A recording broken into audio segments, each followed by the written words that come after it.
Assalamualaikum warahmatullahi wabarakatuh. Astagfirullah. Alhamdulillah pagi hari ini kita ada di Danau Rawa ya. Jadi pagi hari ini kita mau berbagi tentang bagaimana hidup ini kita bermanfaat ya.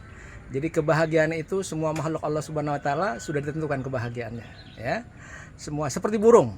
Burung ini sudah ditentukan kebahagiaannya. Ya, kebahagiaannya di alam udara yang bebas. Kalau coba-coba dia cari kebahagiaan di luar udara, maka dia pasti sengsara. Kenapa? Karena Allah sudah tentukan kebahagiaan burung ada di udara. Begitu juga dengan ikan. Ikan sudah ditentukan kebahagiaannya Allah Subhanahu wa taala di dalam air.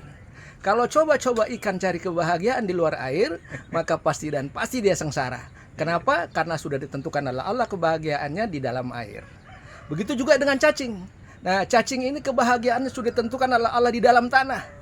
Kalau coba-coba dia cari kebahagiaan di luar tanah, maka pasti hidupnya akan sengsara. Nah, kemudian bagaimana dengan kita ini sebagai manusia? Sebagai manusia ini kita sudah ditentukan kebahagiaannya. Di mana kebahagiaan kita sebagai manusia? Maka Allah telah tentukan kebahagiaan manusia itu hanya ada dalam amal agama yang sempurna. Sejauh mana dia mengamalkan agama, maka pasti hidupnya akan bahagia. Ya? Karena bahagia ini, karena agama ini sifatnya membahagiakan. Ya, seperti juga garam. Garam itu sifatnya asin, ya. Siapa saja orang yang makan garam, laki-laki atau perempuan, orang kampung atau orang kota, punya pangkat atau tidak punya pangkat, kalau makan garam pasti keasinan. Karena sifat garam asin.